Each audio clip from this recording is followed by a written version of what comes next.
Hi everyone, my name's Tessmann, and I've had a few people lately ask me how to get going faster and how to kind of improve their driving and then make it to a top level driver. So I'm going to share with you a few of my experiences.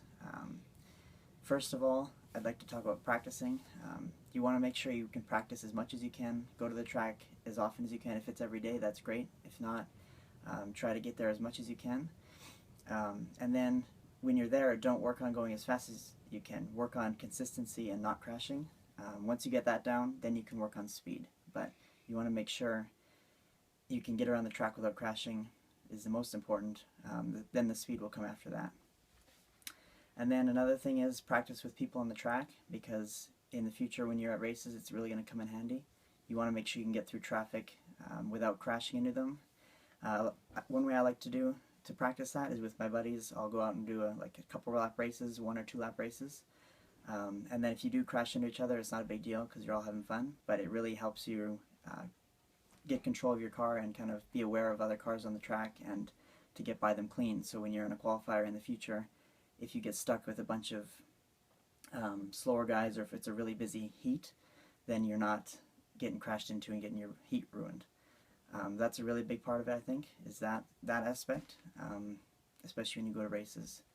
Another thing is you want to try to experience as many different surfaces as you can go to and track layouts, because the more diverse you can get your skills kind of in, it's just going to help you out in the long run. When you go to a different style track, you're going to be able to pick up on it quicker if you are used to switching around and not getting used to one track constantly. So it's really good to do that, because especially at the bigger races, you don't get a lot of practice, so you need to kind of be on pace fairly quickly and be able to pick up a track quick.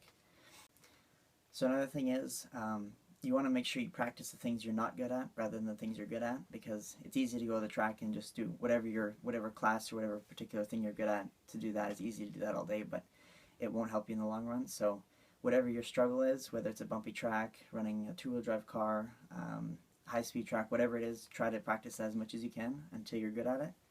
Another thing is running a two-wheel drive car on a loose, low-bite surface is probably the best thing to improve your driving skill. It's not going to be easy, but it's definitely going to help you with your car control, your throttle control, and just make every other class feel so much easier. So that's a big thing again.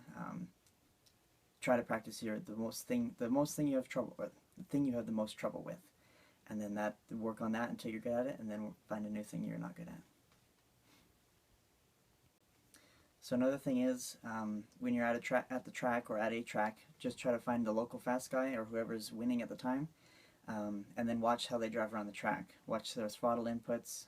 If you can, walk around the outside of the track, then look at different parts of the track and try to listen to the throttle input, watch their steering input, see how they take the bumps and the jumps and stuff. Watch their lines, and then just try to just find a driving style you like and try to mimic it, and then work on that until you get it. Another thing, don't be afraid to ask the fast guys. If you have questions, just go ask them about their setup, tire choice. Engine tuning is a big one, I know, in nitro. Don't be afraid to go talk to the guys and try to learn as much as you can, because if you're not learning stuff, you're going backwards. So don't be afraid to learn and ask questions. So when you're picking a car, you want to try to get something you're going to want to run for a while, whatever you think is a good platform, good sturdy, good quality, whatever. Maybe it might be whatever's popular at your local track, whatever you can get a hold of consistently, but you want to be able to stay with a certain car brand and not jump around. The more you can be familiar with your car, the better. We see people all the time, they're jumping from car to car every year, or even earlier than that, and you really can't get a good feel for anything in that short a time. Even the pros, they take when they switch car companies, it's not instantly they figure it out. It takes a while to get used to everything, figure out setup, because something works on one car, it might not work on another car. So you want to make sure you're running what you think is the best, not just whatever you can get sponsored by or whatever the best deal comes next. Don't be switching around all the time. It's going to help your racing program and then your reputation down the road too if you're not jumping around constantly. That goes for electronics also. Nitro sponsor engines, tire sponsor. You kind of want to pick whatever you like and then work at getting sponsored by those guys instead of just getting whatever's cheapest. So that if you have a consistent program, that's going to be a big thing. And then working on your maintenance too, keeping your cars up in shape as good as you can. You don't always need brand new parts, but you want to make sure everything's free, like suspension's free, make sure it's clean, stuff's rebuilt. It doesn't hurt to work in your car, even if it doesn't need it. You can still learn stuff. The more maintenance you can do, the better. It's just going to make your time at the track more enjoyable. It's going to make you finish more races, and it's going to make you a better driver and a better mechanic down the road. So another thing, when you're at the track practicing, you don't just want to drive your car around all day with it the same way it is.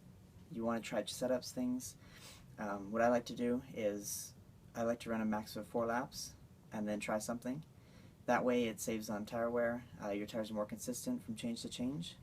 The track is consistent. It depends on how close you can get those runs together. There's less wear and tear in your vehicle. Like when we go to the track for an 8-hour day, I'll maybe only run an hour total. The rest of the time we'll be changing stuff, trying all kinds of different stuff. Like you learn, even if you do something that's worse, you learn just as much from a bad setup change as you do from a good one.